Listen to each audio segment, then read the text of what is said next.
Good morning, नमस्कार। आज की वीडियो में हम चर्चा करेंगे उत्तर प्रदेश लेखपाल एग्जाम 2026 से संबंधित जो सिलेबस जारी किया गया है, उसके विषय में हम बिंदुवार और एक गहन समीक्षा करेंगे। ठीक है? तो आइए देखते हैं पहले भाग एक में क्या है। भाग एक में है भारत का इतिहास एवं भारतीय राष्ट्रीय आंदोलन। ये 5 नंबर का है टोटल। अब इसमें भाग एक में जो भारत का इतिहास एवं भारतीय राष्ट्रीय आंदोलन है, इसके अंतर्गत कौन-कौन से टॉपिक को हमको पढ़ना है? तो पहला टॉपिक है इतिहास के सामाजिक, आर्थिक एवं राजनीतिक पक्षों की जानकारी। इनके बारे में पढ़ना है। दूसरा इससे संबंधित है कि भारतीय राष्ट्रीय आंदोलन को पढ़ना है हमको तथा स्वतंत्रता आंदोलन को पढ़ना है। और तीसरा है इसमें राष्ट्रीयता का उदय पढ़ना है और स्वतंत्रता प्राप्ति के संबंध में सार परख जानकारी इसके विषय में। तो इतिहास से संबंधित हमको मात्र 3 या 4 पॉइंट हैं, उनको हमको पढ़ना है। ठीक है? अब दूसरा टॉपिक है भारतीय राज्य व्यवस्था एवं भारतीय संविधान। इस ये भी हमारे एग्जाम में इसका 5 अंक का 5 अंकों का प्रश्न आएगा। ठीक है? अब इससे संबंधित कौन-कौन से टॉपिक हैं? पहला है भारत में संवैधानिक विकास किस प्रकार से हुआ? इससे संबंधित आ सकता है। दूसरा है इसमें कि भारतीय संविधान से संबंधित आएगा, जैसे उसमें जो महत्वपूर्ण अनुच्छेद हैं, अनुसूची हैं तथा संविधान की प्रस्तावना है, इससे संबंधित प्रश्न बन सकते हैं। अगला है इसमें भारतीय राजनीतिक व्यवस्था एवं शासन, जैसे इसके अंतर्गत क्या-क्या आता है? राष्ट्रपति आता है, राज्यपाल, supreme court, high court, Lok Sabha, Rajya Sabha, Vidhan Sabha, Vidhan Parishad, prime minister, chief minister, निर्वाचन आयोग, कैग या जो महत्वपूर्ण आयोग हैं, उनसे संबंधित इसमें प्रश्न बन सकता है। आगे है आगे राज्य व्यवस्था में ही है कि पंचायती राज, जो कि महत्व वेरी इंपॉर्टेंट टॉपिक है ये, और स्थानीय स्वशासन।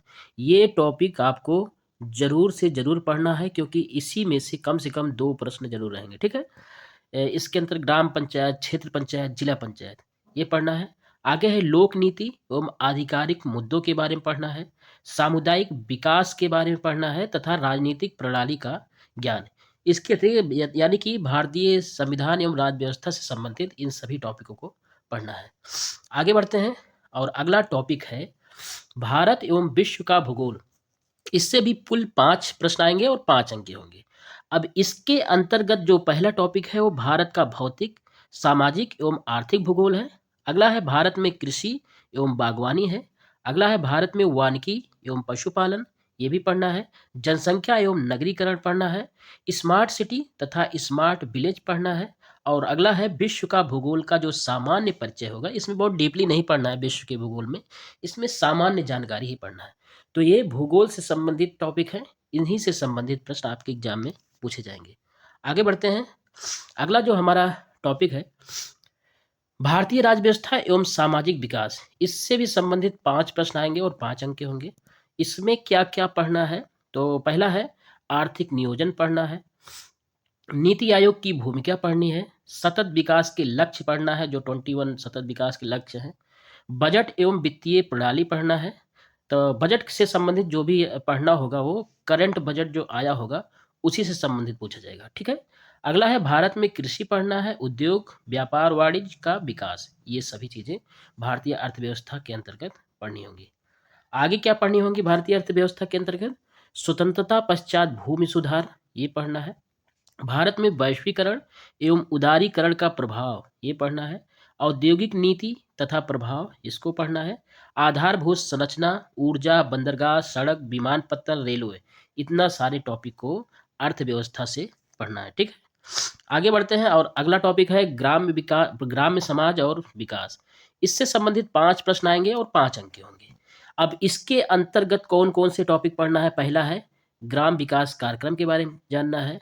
आगे है ग्राम विकास योजनाएं कौन कौन सी चल रही हैं उनके बारे में जानना है। ग्राम विकास शोध प्रणालियां कौन कौन सी हैं उनके बारे में जानना है।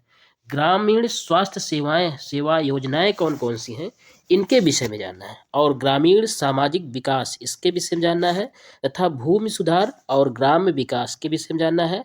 और अंत में केंद्र व राज्य की जो ग्राम विकास योजनाएं चल रही हैं उनके बारे में जानना है। ठीक है? आगे बढ़ते हैं।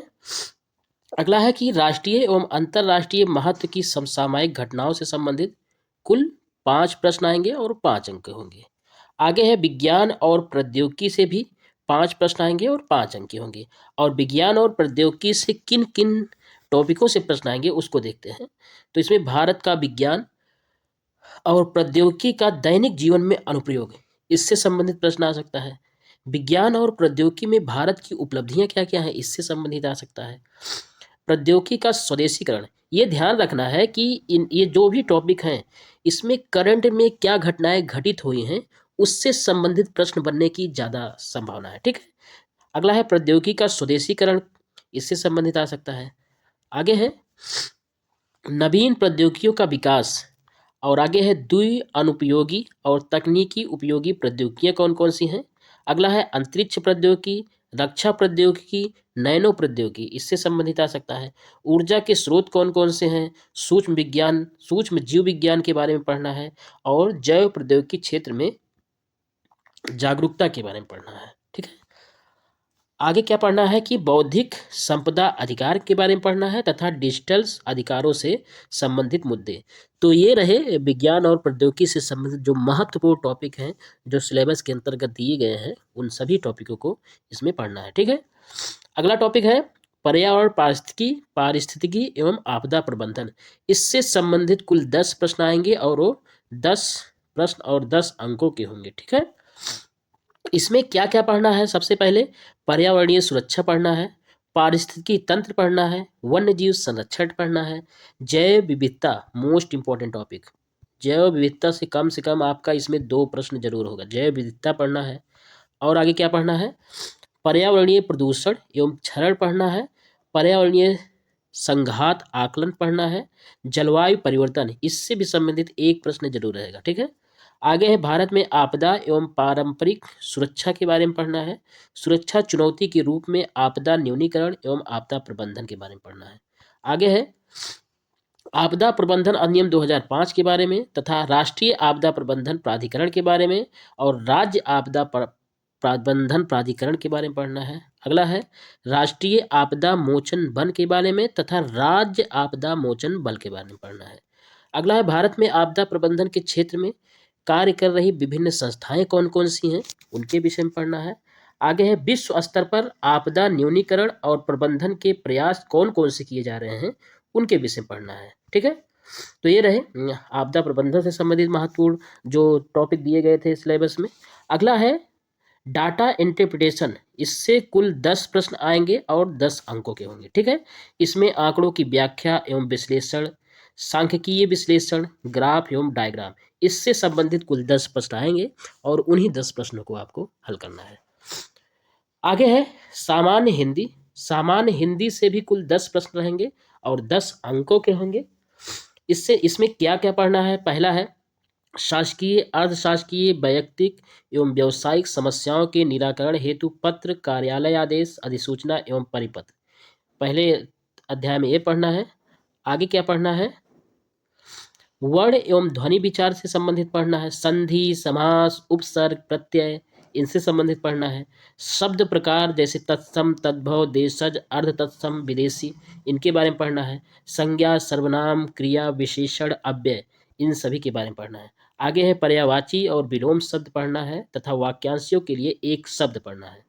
आगे क्या है सिलेबस में, समानार्थी शब्द पढ़ना है, संबंधवाची शब्द पढ़ना है, शब्द शुद्धि पढ़ना है, परसर्ग, लिंग, वचन, पुरुष, काल, वृत्ति, पक्ष, वाच्य, ये सभी पढ़ना है।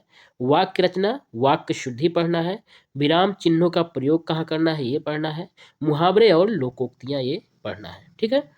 आगे है भाग 2 है जिसमें कंप्यूटर से संबंधित कुछ टॉपिक दिए गए हैं, उनसे संबंधित प्रश्न आएंगे और कंप्यूटर का वेटेज इस बार 15 अंकों का है और इसमें 15 प्रश्न होंगे। ठीक है।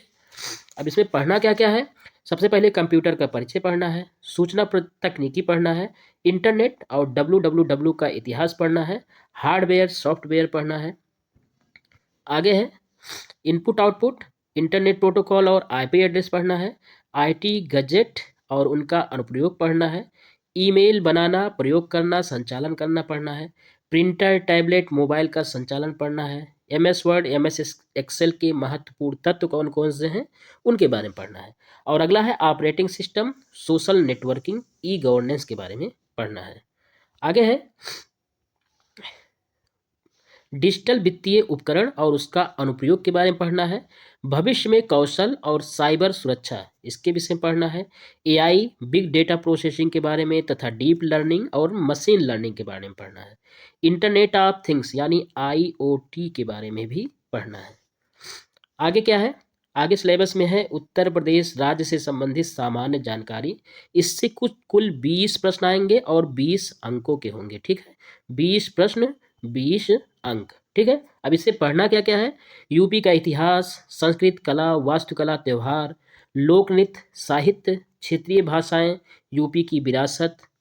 इसके अतिरिक्त है यूपी का सामाजिक रीति रिवाज, पर्यटन, भौगोलिक परिदृश्य एवं पर्यावरण, प्राकृतिक संसाधन, जलवायु, मिट्टी, वन, वन्यजीव, खान और खनिज, अर्थव्यवस्था, कृषि, उद्योग, व्यवसाय, रोजगार, राज्य व्यवस्था एवं प्रशासन, सामायिक घटनाएं, ये सभी जो यूपी से संबंधित हो। तो ये रहा उत्तर प्रदेश लेखपाल 2026 जो एग्जाम होने वाला है, उसका ये सिलेबस था। इस सिलेबस को हमने बहुत ही एक तोड़ तोड़ कर के इसको हमने लिखा है। आप इसको पढ़िएगा, इसी के हिसाब से अपनी तैयारी कीजिएगा। अब मिलते हैं इसी सिलेबस के अनुसार हम अगले वीडियो में अगली जानकारी के साथ। तब तक लिए जय हिंद, जय भारत।